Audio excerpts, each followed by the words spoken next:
sunset slow. Hey, you know you should. 네, 안녕하세요. 배준비월드의 배준비입니다.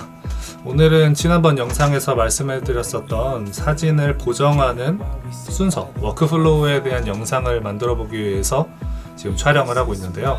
오늘 영상에서는 보정을 하는 방법이 아니라 보정을 제가 하고 있는 순서를 알려드리고 그 순서에 맞게 어떤 기능들을 사용을 하는지 정도를 좀 알려드리려고 합니다. 보정 방법에 대한 영상 같은 경우에는 일단은 아직 크게 계획이 없기 때문에 궁금하신 분들이나 아니면 요청이 있으실 경우에 그러면 따로 제가 제작을 해서 업로드를 하는 방법으로 하도록 할게요. 일단 영상을 시작하기 앞서서 오늘 제가 알려드리는 보정 워크플로우는 정답이 아닙니다.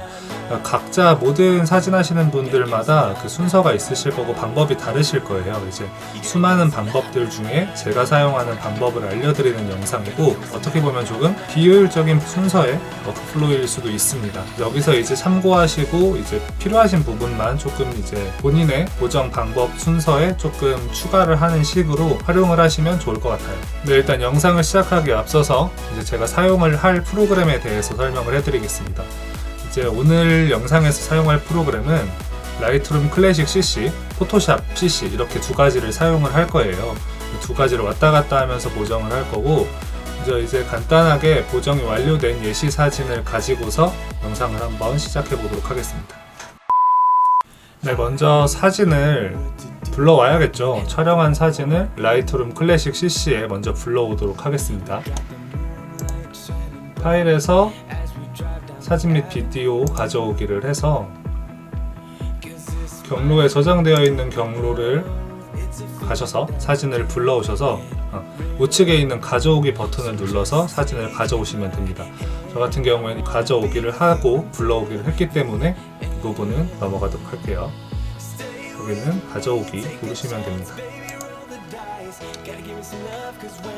이제 사진을 가져오게 되면 처음에는 이 상태, 등급이 매겨지지 않은 전체 사진이 불러와질 거예요. 이런 상태에서 제일 먼저 해줘야 할 작업은 당연히 사진 셀렉이 되겠죠. 그 셀렉이라는 방법은 여러 가지가 있습니다. 라이트룸에서는 플래그를 만드는 것도 있고요, 색을 설정하는 것도 있고 별로 등급을 매기는 것도 있어요.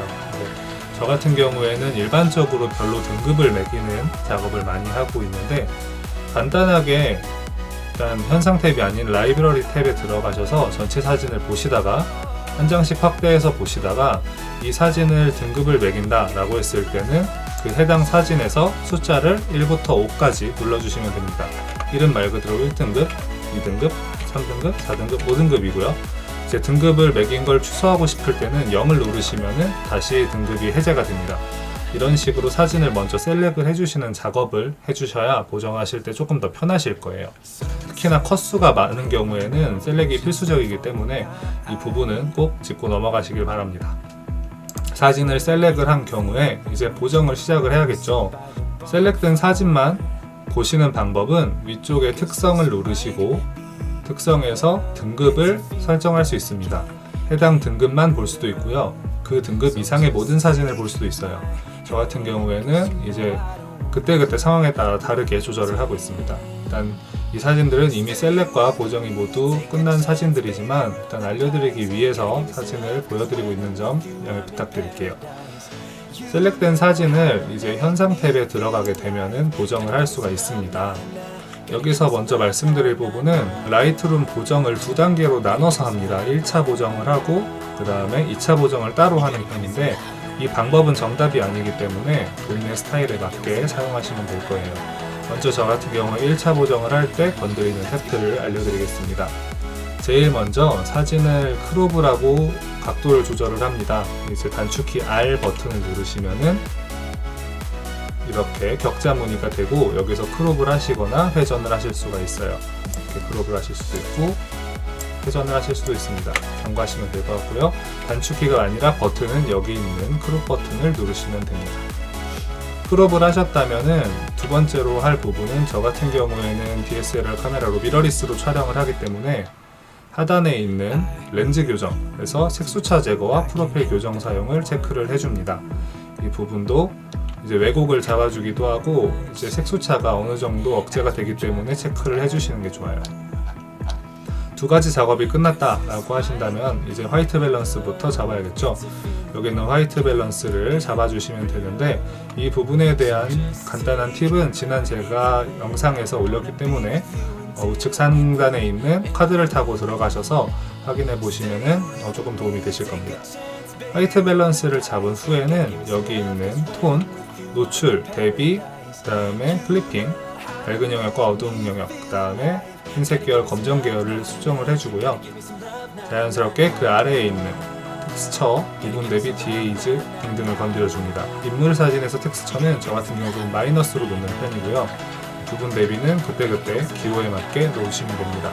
디에이즈는 조금 몽환적인 분위기의 사진을 연출하기 위해서는 왼쪽으로 디에이즈를 놔주시면 되고, 선명한 사진은 우측으로 놔주시면 됩니다. 그 아래 생동감과 채도도 동시에 건드려주고요. 그 다음으로 진행할 부분은 HSL에서 색감을 잡아주는 부분입니다. 여기에 대한 정답은 없고 오늘은 방법이 아니라 순서를 알려드리기 때문에 간단하게 넘어갈게요. 색조부터 채도, 강도까지 모두 하나씩 조절을 해주시면 됩니다. 그 이후에 저 같은 경우에는 여기 있는 선명하게 하기와 노이즈 감소, 이 두 가지를 해주고요. 제가 지금 넘어가는 부분들이 있어서 왜 이건 설명을 안 하지 라고 생각하실 수가 있는데, 순서대로 하고 있으니까 따라오시면 됩니다. 맨 마지막으로는 이 아래에 있는 프로세스, 카메라 자체 보정에서 색상을 조금 건드려 주고요. 이렇게 하면 라이트룸에서의 1차 보정이 끝납니다. 안 한 것들이 몇 가지가 있죠. 톤 커브라던가 아니면 명암별 색 보정 등을 안 했는데, 이 같은 경우에는 두 번째 2차 보정에서 한다는 거. 이렇게 된 사진을, 1차 보정이 된 사진을 우클릭한 상태에서 응용 프로그램 편집, 그 다음에 포토샵에서 보정을 합니다. 저 같은 경우는 이게 완료된 사진이기 때문에 지금 이런 안내문이 뜨고 있어요. 사진을 포토샵에서 불러오게 되면은 그 다음으로 작업해줘야 되는 부분은 이제 피부 보정과 리퀴파이, 다른 보정들을 해줘야 됩니다. 저 같은 경우는 피부 보정을 먼저 진행하는데, 피부 보정 일반적으로는 세 가지를 사용을 하고 있어요. 여기 좌측에 보시면 패치 툴을 사용하거나 아니면은 필링 브러쉬 툴을 주로 먼저 1차적으로 사용을 하고, 그 뒤에 저 같은 경우는 피부결을 정리하기 위해서 주파수 분리 방법을 사용해서 피부 보정을 합니다. 기타 이 방법 외에도 하이패스를 이용한 브러쉬도 사용할 수 있고 아니면 도장 툴을 사용할 수도 있는데, 그 부분에 대해서는 심도 있게 다루진 않을게요. 피부 보정이 끝난 상태에서는 자연스럽게 이제 성형 툴, 리퀴파이를 하게 됩니다.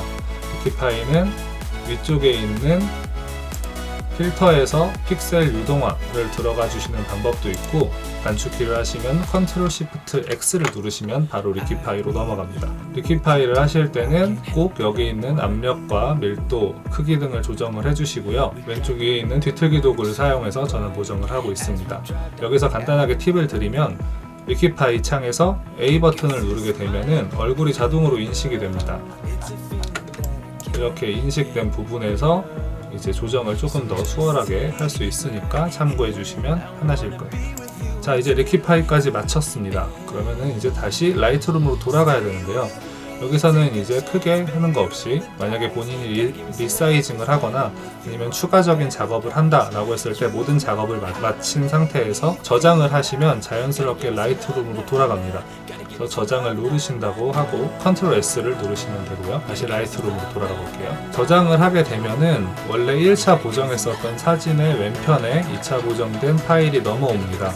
이 파일은 확장자명이 TIFF 파일이고요. 그래서 이제 아무래도 로우 파일에서 보정했을 때처럼 관용도가 높지가 않습니다.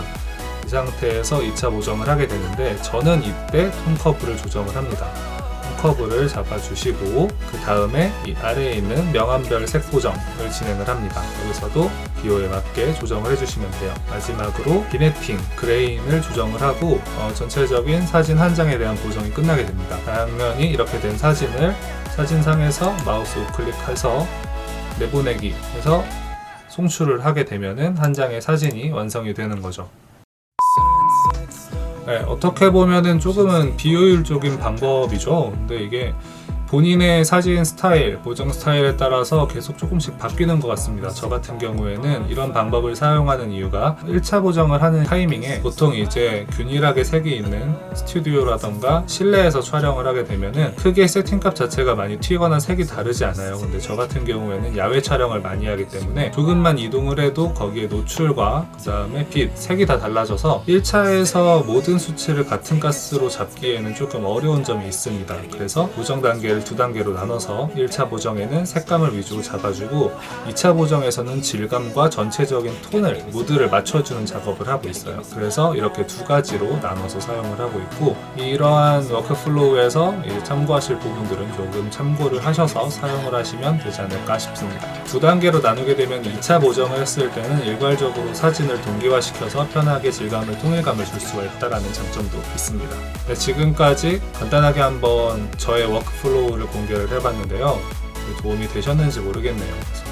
아마 보시다 보면 많이 궁금하신 부분이 생기실 수 있습니다. 그러한 부분들은 댓글로 남겨주시면 제가 답변을 달아드리거나 많은 질문이 생긴 부분에 대해서는 영상을 따로 제작을 해서 알려드릴 테니까요. 편하게 댓글 남겨주시길 바라겠습니다. 오늘 배준비월드의 사진 보정 영상 여기서 마무리하도록 하겠습니다. 오늘도 시청해주셔서 감사하고 다음에도 유익하고 재밌는 영상으로 찾아오도록 하겠습니다. 감사합니다. that I want you